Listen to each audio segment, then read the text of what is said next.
여러분 안녕하십니까? 공무직, 청원경찰, 공단, 공사 등의 일반상식, 한국사 포함 일반상식 문제풀이 사회 시간입니다. 여러분을 환영합니다. 문제로 들어가도록 하겠습니다. 1번입니다. 핵 확산 금지 조약에서 인정하는 핵 보유국에 해당하는 나라는 핵 확산 금지 조약 NPT죠. 여기에서 핵 보유국에 해당하는 나라는 다 아시겠죠? 러시아죠.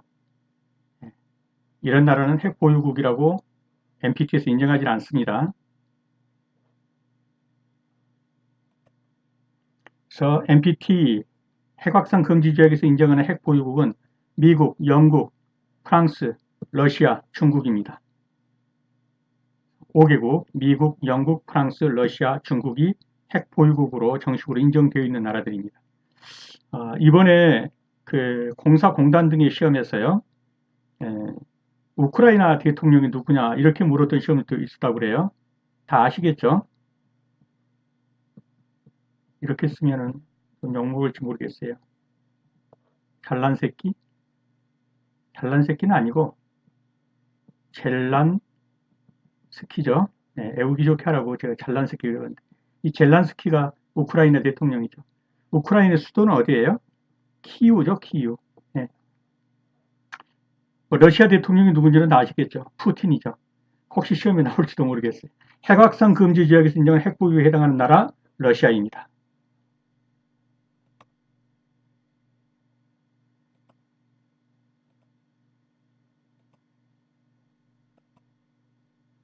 다음 중 쿼드라고 불리는 이 쿼드가 이런 말이죠. 예, 사자안보대화에 포함된 국가가 아닌 것은 어느 정도는 다 아시고 계시죠?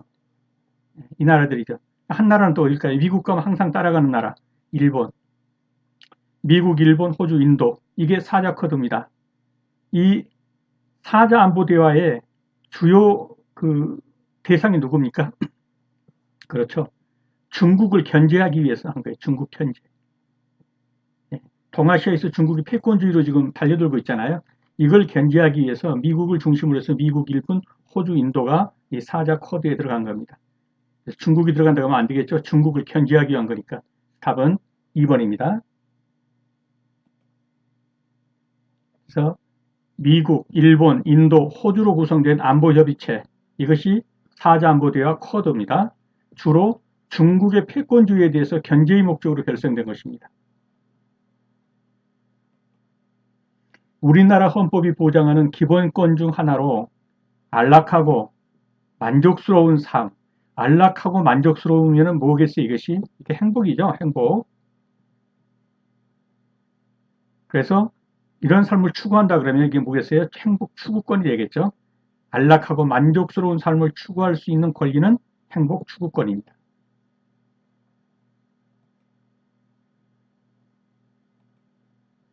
다음 중 재산형의 일종이며 경미한 범죄에 적용되는 그 금액이 적은 형벌을 물었어요. 형벌의 종류는 다 아시겠지만 사형, 징역, 금고, 자격 상실, 자격 정지, 그 다음에 벌금, 구류, 과료, 몰수 이렇게 되죠. 여기서 재산행 일종의 경미한 범죄, 5만 원 이하에 처하는 이러한 경미한 범죄 형벌, 이게 바로 과료입니다. 과료. 벌금보다도 한참 밑에 벌금, 구류, 과료, 몰수 그러니까 과료. 과태료는 뭡니까? 이거는 행정벌이에요. 형벌이 아니라 행정벌이에요. 근데 과료는 그건 형벌이에요. 형벌. 그래서 벌금, 구류, 과료, 몰수는 다 형벌이고 과태료는 행정벌인데 여기서 묻는 것은 경미한 범죄에 적용되고 그 금액이 적은 형벌은 그랬으니까 정답은 과료가 되겠습니다. 그래서 과료는 재산형 중에 하나로 몰수 다음으로 가부은 형벌이다. 벌금, 구류, 과료, 몰수 그러니까요. 과료는 비교적 경미한 범죄 2,000원 이상 5만 원 미만 그 금액이요. 2,000원 이상 5만 원 미만 네, 과료에 처하는 겁니다. 과료는 30일 이내에 납부해야 하고 납부하지 않으면 이제 노역장에 유치돼서 복무하게 됩니다. 그래서 어쨌든 정답은 과료가 되겠습니다. 문제 5번입니다. 술이나 마약, 도박 등에 부과되는 세금. 술, 마약, 도박은 뭡니까 이게? 이게 죄악이죠, 죄악. 그래서 여기다 세금 매긴다 그러면 뭐가 있어요? 죄악세가 되겠네요, 죄악세. 죄에다 세금 매기는 거네요. 죄악세입니다. 술이나 마약, 도박 등에 부과되는 세금은 죄악세라는 거예요. 신텍스죠. 악행세인데 이게 사치금지법의 일종으로 술, 담배, 도박, 경마 등의 그 사회적으로 요구되지 않는 것들의 매매를 금지하기 위해서 부과되는 세금이다. 마리아나나 마약류에도, 근데 우리는 마약은 아니죠. 그렇지만 술이나 담배 등에는 여전히 죄악세가 매겨지고 있죠. 술이나 마약, 도박 등에 부과되는 세금을 죄악세라고 합니다. 초지, 삼림과 같이 공동체가 사용해야 할 자원을 시장에 맡기게 되면 자원의 고갈과 황폐화를 일으킨다는 이론, 공공재를 시장 경제에 맡기게 되면 황폐화가 일어나게 됩니다. 이것을 가리켜 뭐라고 그러냐? 공유지의 비극이라고 그러죠. 공동체가 사용해야 할 자원, 이게 여기서는 공유지입니다. 공유지, 공공재, 공유지. 자, 공유지의 비극에서 가장 많이 거론되는 게 목초지입니다. 마을의 공동 목초지에서 사람들은 각자 자기 가축을 더 많이 먹이려고 막 풀어놓는 거예요, 방목을. 그러다 보면 과도한 방목을 초래해서 목초지는 황폐화되고 목초지는 다 없어져 버리죠. 결과적으로 가축은 먹을 게 없어서 가축도 이제 비극적 결과를 낳게 돼요. 소멸되고. 하디는 지하자원이나 초원, 초수처럼 공동체 구성원 모두가 사용할 수 있는 공유지는 이거 시장 기능에만 맡겨서는 안 된다는 거예요. 이러면 고갈되고 위험에 처하는데 이것을 가리켜서 공유지의 비극이다. 이렇게 하딘이라는 사람이 경고를 한 것입니다. 정답은 공유지의 비극이 되겠습니다.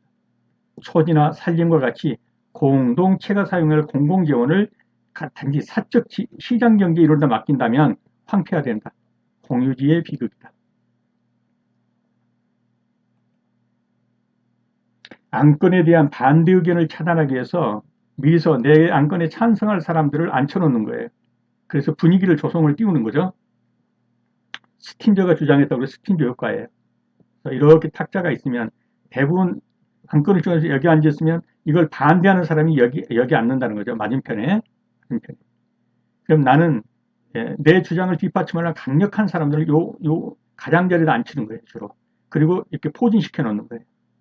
그럴 때 이 주장의 대표적인 사람들이 끌고 가면서 내 주장을 뒷받침하는 사람들이 여론을 부추겨서 부동표를 잡아들이는 거예요. 그래서 안건에 대한 반대 의견을 차단하기 위해서 주위에 찬성 인물을 배치해서 분위기를 조성하는 효과를 스틴저 효과라고 한다. 8번입니다. 다음 중 우리나라 법률에서 정하는 촉법소년의 연령은 촉법소년 14세 미만의 그 행위는 형벌로서 벌하지 아니한다고 되어 있죠. 그래서 10세부터 10세 이상 14세 미만을 가리켜서 촉법소년이라고 합니다. 즉 형벌에 규정되어 있는 법은 저촉을 했어요. 그런데 벌할 수가 없어요. 이걸 촉법소년이라고 해요. 10세에서 또 14세 미만까지. 촉법소년은 형법에 저촉되는 행위를 했어요. 그게 촉법이죠. 10세 이상 14세 미만의 소녀를 말한다. 형사책임 능력이 없어서 형사처분을 못 받아요. 그런데 가정법원의 처분에 따라서 보호처분을 받거나 소년원에 송치돼서 이제 교육을 받게 되겠죠. 촉법소년 그러면 10세 이상 14세 미만자입니다. 일할 의사가 있지만 일자리를 얻지 못해 일어나는 실업의 형태. 이 문제도 지금 공단의 그 기출 문제예요. 근데 이런 문제가 좋지는 않은 문제. 이런 문제는 소송으로 갈 수 있는 문제 이게. 일할 의사가 있지만 일자리를 얻지 못했다는 것을 이러면 이건 비자발적 실업이에요. 비자발적. 즉 내 의사가 아니라 나는 일하고 싶은데 일할 자리가 없어서 일 못하는 건 비자발적 실업이라고 해요. 근데 여기서 경기적 실업, 구조적 실업, 계절적 실업은 이건 다 비자발적 실업이에요. 이게. 근데 여기서는 단순히 비자발적 실업을 묻진 않고 이런 실업 형태는 그랬는데 일단 가장 대표적인 비자발적 실업이 경기적 실업이에요. 나는 일을 하고 싶어요. 그런데 불경기예요. 그래서 상품이 팔리질 않으니까 제조업이 사람을 구하질 않아요. 공장이 놀고. 그래서 실업이 일어났어요. 이 경기적 실업이에요. 불경기가 계속돼서 실업자가 늘어나는 거. 구조적 실업은 뭐냐? 예를 들면은 옛날엔 광부가 돈을 많이 벌었어요. 근데 이제 석탄을 떼는 시대가 아니에요. 이게 다 기름 떼니까. 그래서 하나의 산업 패턴이 다 무너져 버린 거예요. 시대가 바뀌면서. 그래서 이 광부가 전부 실업자가 돼 버리는 거예요. 이런 실업을 가리켜서 구조적 실업이라고 그래요. 계절적 실업은요. 그렇죠. 농사철에 농사 짓는 사람들이 농사 끝나면 오라는 데가 없어요. 이제 농촌 일자리가 없으니까. 그러면 그것도 이제 계절적 실업은 일어나겠죠. 그래서 경기적 실업이든 구조적 실업이든 계절적 실업이든 다 비자발적 실업인데 대표적인 비자발적 실업으로 경기적 실업을 들 수 있어요. 그 답은 1번으로 찍으셔야 되는데 제대로 걸리면 이런 문제는 무효 처리될 수 있는 문제예요. 마찰적 실업은요. 내가 이 직업군에서 다른 직업군으로 옮기려고 할 때 이 옮기는 이 턴이 있죠. 턴. 이 텀이 있잖아요. 이게 기간이 여기서 내가 직업 교육도 받아야 되고 요 기간에 일어나는 실업, 내가 새로운 직업을 찾으려면서 일어나는 실업 이런 것을 마찰적 실업이라고 해요. 그래서 어떻든 여기서 답은 1번 경기적 실업이 되겠습니다. 일할 의사가 있지만 일자리가 없어서 일을 못하는 것 경기적 실업이다. 이 내용은 지금 제가 말씀드린 내용이 다 들어있기 때문에 한번 읽어보시면 이해가 되실 겁니다. 일할 의사가 있지만 일자리가 없어서 일자리를 얻지 못해 일어난 실업의 형태 경기적 실업입니다. 다음 중 고려시대에 불린 소교, 고려시대 가요죠. 소교. 고려시대 가요에 해당하는 것은 정답은요. 그렇죠. 서경별곡, 또 가시리, 쌍화점 이런 것들이 고려시대 가요예요. 고려가요예요. 나온다면 이 세 가지 것 중에서 고려가는 나올 수가 있어요. 가시리 있고 서경별곡은요. 뭐 디링디리 뭐 이렇게 하는 거. 쌍화점. 서경별곡, 가시리, 쌍화점은 고려시대 가요다. 정답은 4번이 되겠습니다. 고려가요에는 서경별곡, 가시리, 쌍화점 등이 있다. 정답은 4번입니다. 고려 시대에 향, 부곡, 소에 대한 설명으로 틀린 것은 향, 부곡은 신라 시대 때부터 있었고 고려 때 소가 신설되었다. 맞는 표현이라고 봐야 돼요. 고려 시대 때는 향, 부곡, 소가 다 있었어요. 향, 부곡은 주로 뭐예요? 이건 농사 짓는 양민들이에요. 양민들. 천민 아니에요. 소는 주로 수공업에 종사하는 이런 양민들이에요. 향부곡소는 전부 양민이라는 거 꼭 기억하셔야 돼요. 그 향부곡에는 농업종사자가 거주했고 소에 거주하는 주민은 수공업에 관여하는 주민들이었어요. 이들이 거하는 이 지역이 있었어요. 이 지역이 바로 향부곡소예요. 그리고 이 지역은 바꾸지를 못해요. 원칙적으로. 거기서만 살아야 되는 그런 특수행정구역이에요. 그렇지만 이들은 천민이 아니라 양민이었다. 그럼 천민에는 주로 노비가 있어요. 노비. 그 다음에 사냥터 쫓아다니면서 사용하는 수렵하는 뭐 화척 이런 게 있었죠. 근데 이들은 천민이지만 향부곡소에 거주하는 주민들은 양민이었다. 양민이었다. 다만 일반 양민들보다는 조금 더 처진 양민이에요. 조금 더 등급이 낮은. 그리고 이들은 특수한 행정구역에 살았다. 향부곡은 원래 신라시대 때부터 있었고 고려시대까지 계속된 거예요. 그래서 고려시대 때는 소가 신설되어서 고려시대는 결국 향부곡소가 다 존재했던 겁니다. 향부곡에는 농업종사자가 거주했고 소에는 수공업에 종사하는 사람들이 거주했다. 이들이 거주하는 특수행정구역이었고 이 행정구역은 자유로 잘 바꾸지 못한다. 이 내용은 지금 말씀드린 내용이 다 들어있기 때문에 한번 읽어보시기 바랍니다. 특별히 향부곡은 양민이었다. 천민이 아니다.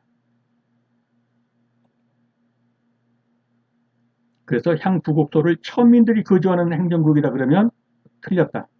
천민들이 아니라 이들은 양민들이 거주하는 특수행정구역입니다. 천민들이 그랬기 때문에 틀린 거예요. 다음 대동법에 대한 설명으로 틀린 것은 자, 대동법은 전에는 뭡니까? 다 특산물로 냈고 그 다음에 호구별로 냈어요. 호구별로. 집별로 얼마 이렇게 세금이 많이 나왔어요. 그러던 걸 대동법이 실시되면서는 어떻게 했어요? 가지고 있는 토지별로, 토지를 많이 가지고 있는 사람은 많이 내고 적게 되는 토지별로. 그 다음에 대동미라는 쌀로 일괄해서 받았다. 그래서 대동미예요. 세금을 쌀로 통일한 납세제도 맞습니다. 광해군이 최초로 시행했다. 맞아요. 여기까지는. 전국적으로 확산시켰다. 이건 틀렸어요. 광해군에서 시작을 해가지고 인조 때에 와서 광해군 때는 경기도만 했어요. 경기도만. 인조 때에 와서 충청도와 전라도까지는 확대됐어요.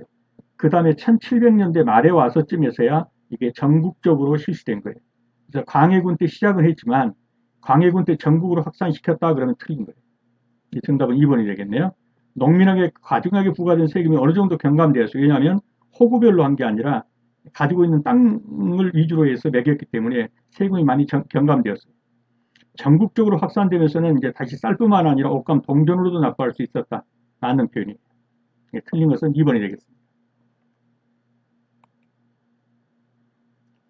그래서 대동법은 광해군 때 최초로 경기도에만 실시하다가 인조가 등극해서 충청도 전라도까지 갔다가 17세기 후반에 이르러서 전국으로 확산되었습니다.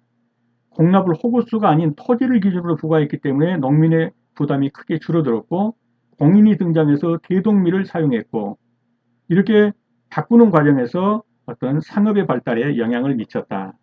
이것이 대동법입니다. 그래서 대동법은 광해군이 최초로 시행해서 여기까지는 맞고 전국적으로 광해군이 확산시켰다는 틀린 거죠. 인조 때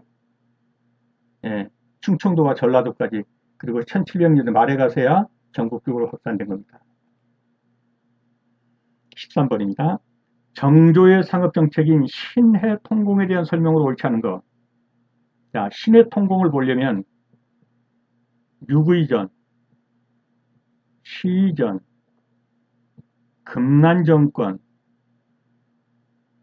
그 다음에 신해통공. 이러한 손으로 이게 역사가 있어요. 신해통공.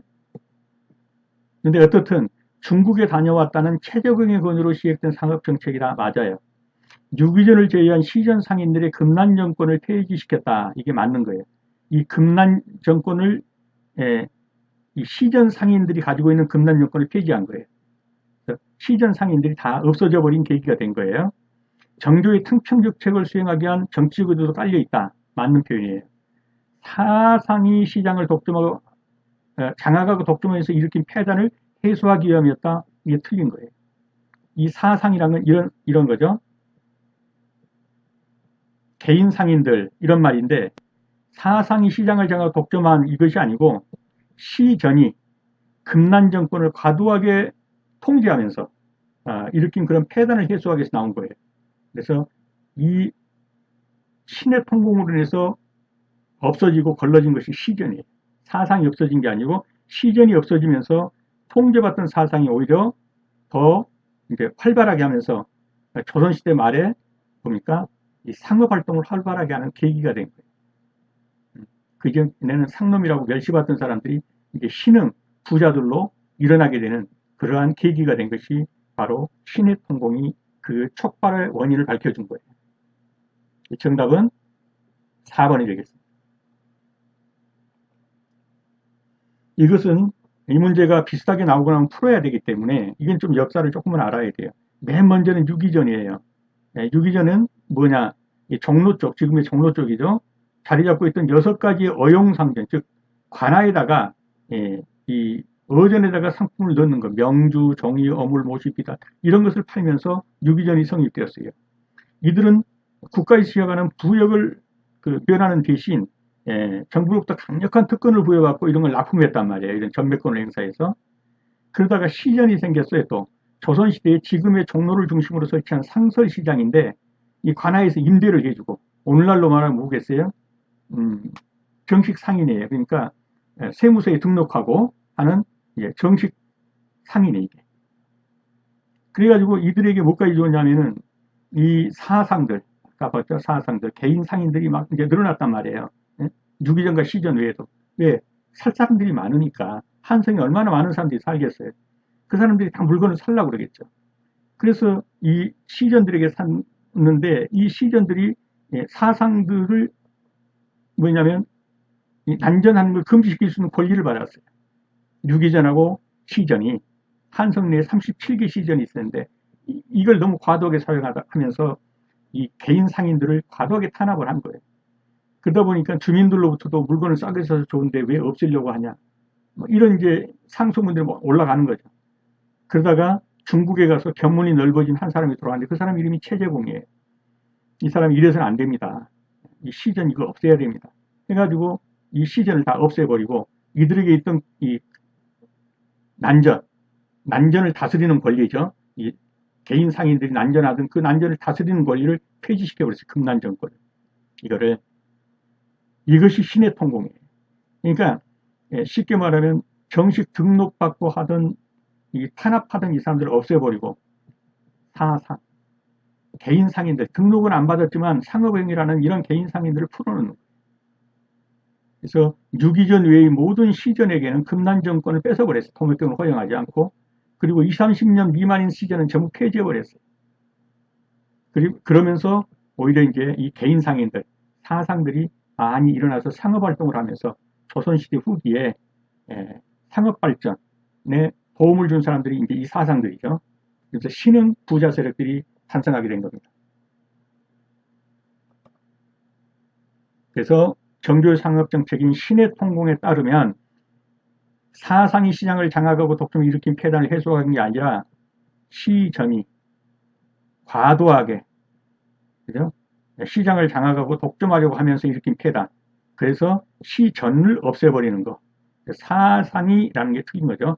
시전이 그래야 맞겠죠. 정답은 4번이 되겠습니다. 14번입니다. 다음 시정방침의 발표 계기로 오는 것은 정부는 관제를 개혁해서 총독 임용의 범위를 확장하고 경찰 제도를 개정하며 또 일반 관리나 교원 등의 복제를 폐지함으로써 시대의 흐름에 순응한다. 자, 이런 시정을 발표했어요. 누가요? 일본 총독부가. 이게 왜 나오게 됐냐 이런 배경을 물은 거예요. 계기. 이게 3.1운동의 계기로 나온 거예요. 자, 시대의 흐름. 이게 뭘까요? 1920년대가 다 되어갈 무렵에 미국의 윌슨 대통령이 민족 자결주의를 부르짖었어요. 모든 민족은 속국에서 벗어나야 한다.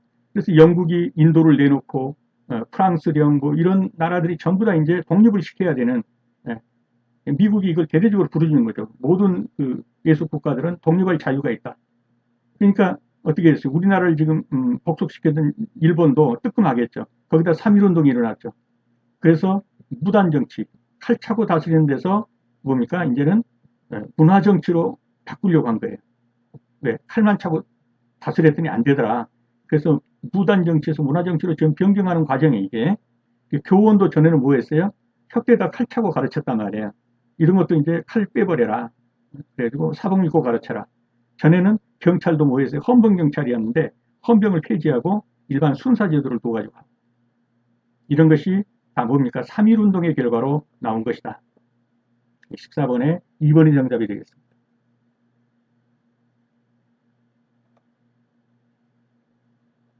그래서 사이토 마코토라는 이 새로운 총독이 와가지고 이제 일본 정부의 훈령을 받았겠죠. 3.1운동으로 인한 조선 민심의 동향과 개조의 민족 자결주의라는 국제정세의 흐름을 간파한 일본이 이제 무단 통치라는 방식으로는 더 이상 조선을 안정적으로 통치할 수 없다는 점을 깨달았고 그래서 이른바 문화 통치로의 전환을 이뤘다. 그래서 교원도 대검 차고 하는 걸 폐지했고 헌병경찰도 일반 순사경찰로 대체됐고 조선일보와 동아일보도 발간을 허용했고 이런 이제 문화정책을 편단 말이에요. 이게 3.1운동의 결과로 한 것이다 하는 것이죠. 그래서 이러한 것들이 무엇을 계기로 일어났냐? 3.1운동을 계기로 일어난 것이다. 다음 중 역사적 사건 중에서 가장 나중에 일어난 것은 그랬어요. 자, 한일국교 정상화는 몇 년에 일어났어요? 1965년에 일어났어요. 12.12 사태는 언제 일어났어요? 1979년에 일어났죠. 12.12 사태가 일어나고 전두환이 정권을 잡은 다음에 뭐 했어요? 대통령 선거를 간접제로 바꿨어요. 전두환이 대통령이 될 때부터 통일주체 국민회의라는 걸 만들어가지고 여기서 간선제를 한 거예요. 그 다음에 노태우 씨가 나왔을 때 이걸 이어받아가지고 장충체권에서 하려다가 전국에서 난리가 났죠. 이제 소요가 일어났죠. 데모가 일어나고 하면서 노태우 정권이 이걸 받아들인 거예요. 그게 뭐냐면 민주화 선언이에요. 6.29 민주화 선언. 이게 언제 일어났어요? 1978년도에 일어났어요. 1978년이 아니라 죄송합니다. 1987년. 죄송합니다. 이게 1987년에 일어났어요. 88 올림픽이 그 다음에 일어났어요. 이게 1988년에 일어났어요. 네, 그렇게 해서 한번 이제 해보세요. 예, 3번이 맨 먼저 나오겠네요. 1965년이니까. 그 다음에 박정희 대통령 시해 사건이 일어난 것이 1979년이죠. 2번이 오겠어요. 그 다음에 1987년에 6.29 민주화 선언이 있었죠. 1번이 나오겠네요. 그 다음에 88 올림픽이네요. 가장 나중에 일어난 것은 그러면 어떤 게 되겠어요? 88 올림픽이 되겠죠. 1988년. 정답은 4번입니다. 그래서 순서는 이렇게 된다는 거예요. 정답은 4번이 되겠습니다. 네, 수업하시느라 수고 많으셨습니다. 다음 시간에 다시 뵙겠습니다. 감사합니다.